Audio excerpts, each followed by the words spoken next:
This was the second most produced bomber in World War II, with around 15,000 units built. Only the B-24 Liberator was made in larger quantities. It was also amongst the most versatile ones, as it was used as a medium bomber, torpedo bomber, night fighter, reconnaissance aircraft, anti-tank aircraft, heavy fighter, dive bomber, and close to the end of the war, even as a flying bomb. So today, we will take a look at the history of the Junkers Ju-88.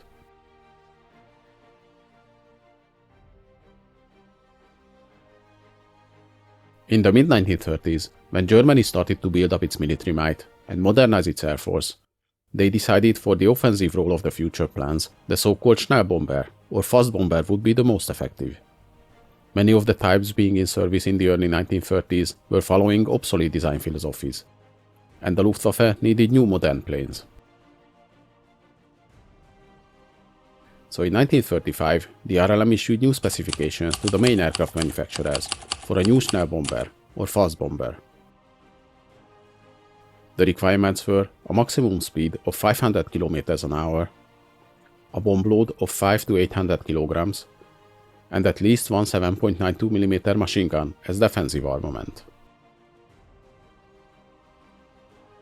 3 of the manufacturers entered proposals for the new specifications: Henschel with their HS-127, Messerschmitt with their Bf-162 design, which was a modification of the later Bf-110 aircraft.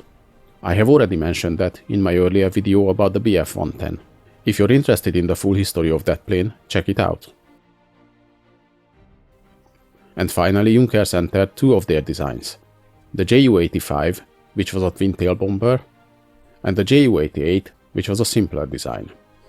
The interesting fact about the Junkers design is that an American engineer, Alfred Gassner, who worked for Junkers at that time, participated in the work on the aircraft.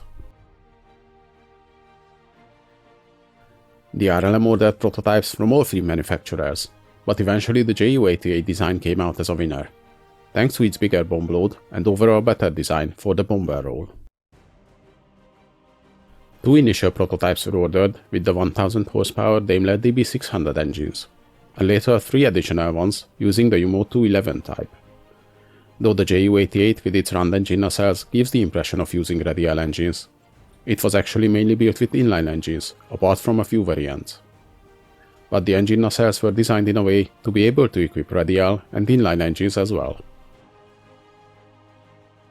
The work on the prototype started early 1936, and the first V1 made its maiden flight in December. It managed to reach a top speed of 450 km an hour, but sadly it was destroyed in an accident after a few flights. Testing continued with the V2 prototype in April 1937. The following third prototype featured several modifications and stronger 1100 horsepower UMO engines. With the modifications and stronger engines, it managed to reach 520 km an hour speed. The V4 version, which flew in February 1938, brought even more changes.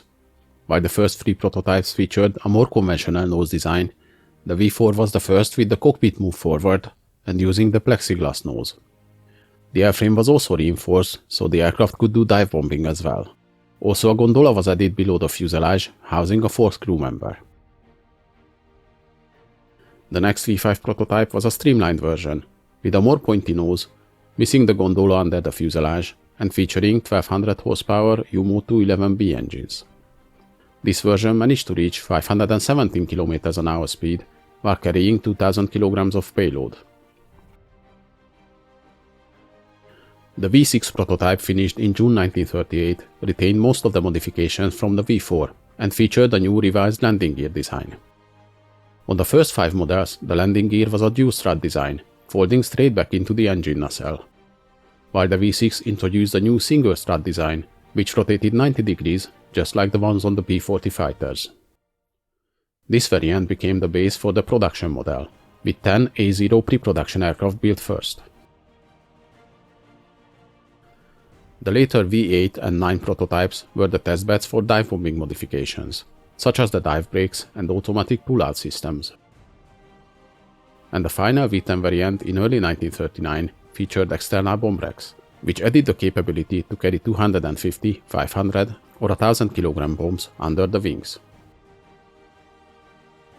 The production of the A series began in 1939, but because of various problems, at first only one aircraft was finished every week. When Germany attacked Poland in September, only 12 of them were available. Later, the production of the type picked up, and from 1942, around 3,000 Ju-88s were built each year until the end of the production in 1945.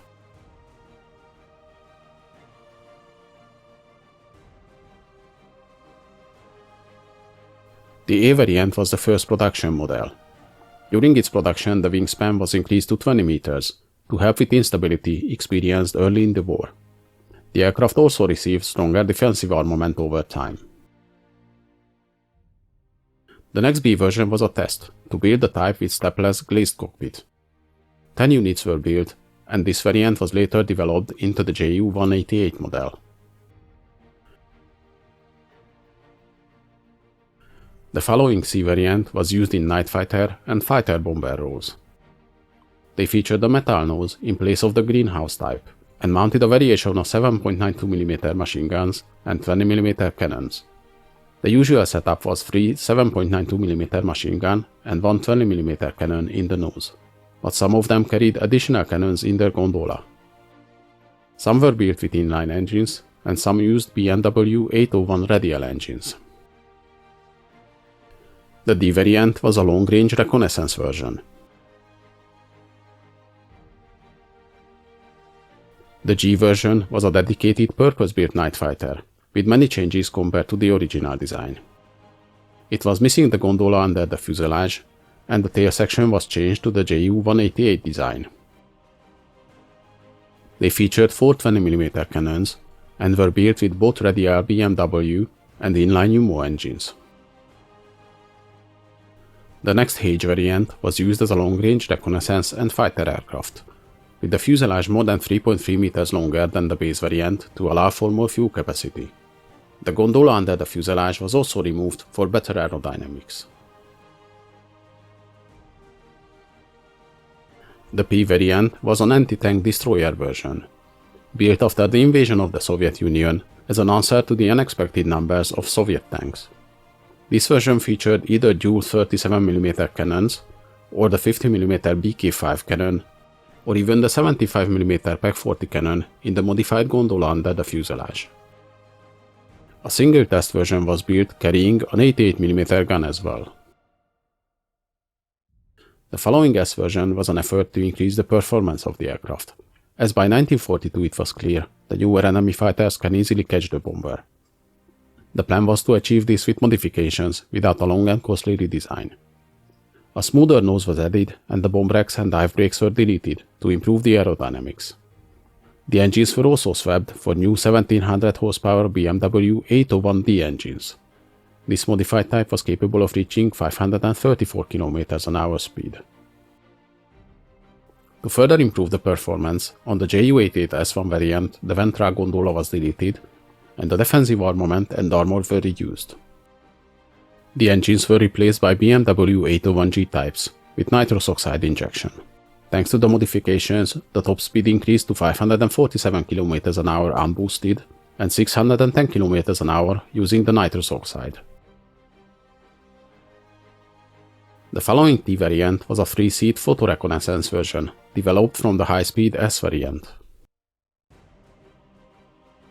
And finally, the very strange Mistral version, which was a type of flying bomb. It was a lightened Ju-88, where the cockpit was removed and a 3,800 kg warhead was installed in its place, and a Bf-109 and later FW-190 fighter attached on the top of the bomber. As planned, these would attack the target in a shallow dive, then the fighter would break away and the Ju-88 continues to the target.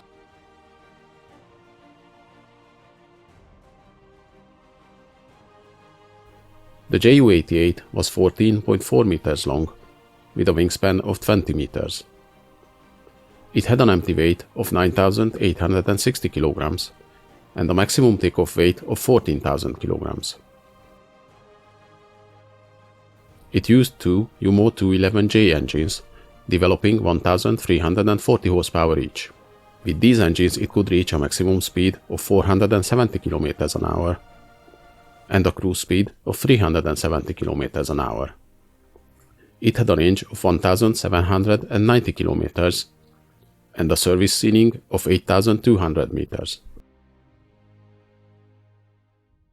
The defensive armament consisted of 5 7.92mm machine guns, and the plane could carry 1,400 kg of bombs internally or up to 3,000 kg externally, but the external load reduced the combat range massively.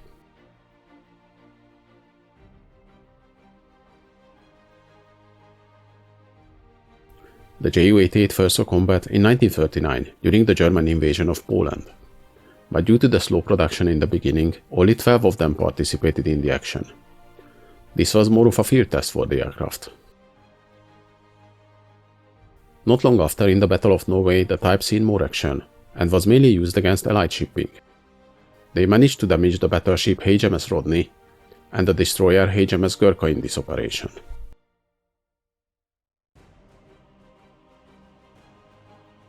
During the Battle of France, again the Ju-88 was effective as a dive bomber, attacking trains, ships and airfields, crippling the French logistics. They had free range, enjoying the air superiority of the Luftwaffe. They suffered a number of losses, but a large part of these were accidents, as the crews had no experience flying the aircraft, which compared to other bombers had a very high performance. Some of the stability issues found led to the redesign of the wings with a larger wingspan on the A4 model. The earlier A1 models were modified with the new wings as well, creating the A5 variant. During the Battle of Britain, the Ju-88, just like other German bombers, suffered heavy losses from the RAF. Though it had a higher speed, it was not safe from the British fighters, and despite being used in smaller numbers than the HG-111 or DO-17 types, their losses were higher than of those. But just like earlier, a big part of the losses was not by enemy actions, but by accidents, thanks to the inexperienced crews who just converted to the Ju-88 from other aircraft, which were less tricky to fly and had lower performance.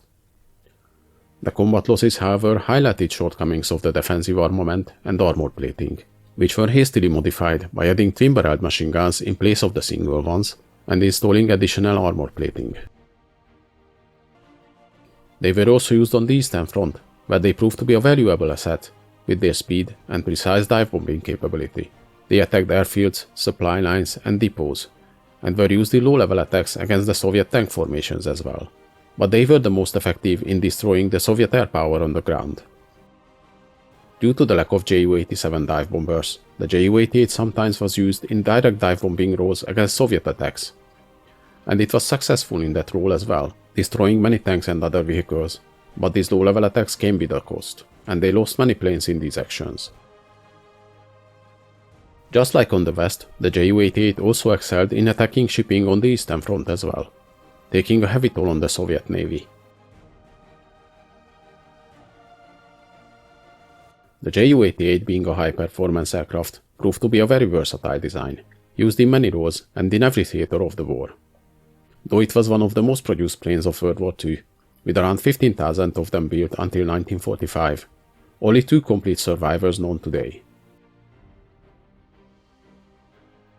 Hope you guys enjoyed this video. Please leave a like, subscribe to my channel, and in the comments let me know if there's any interesting events or vehicles you'd like to see.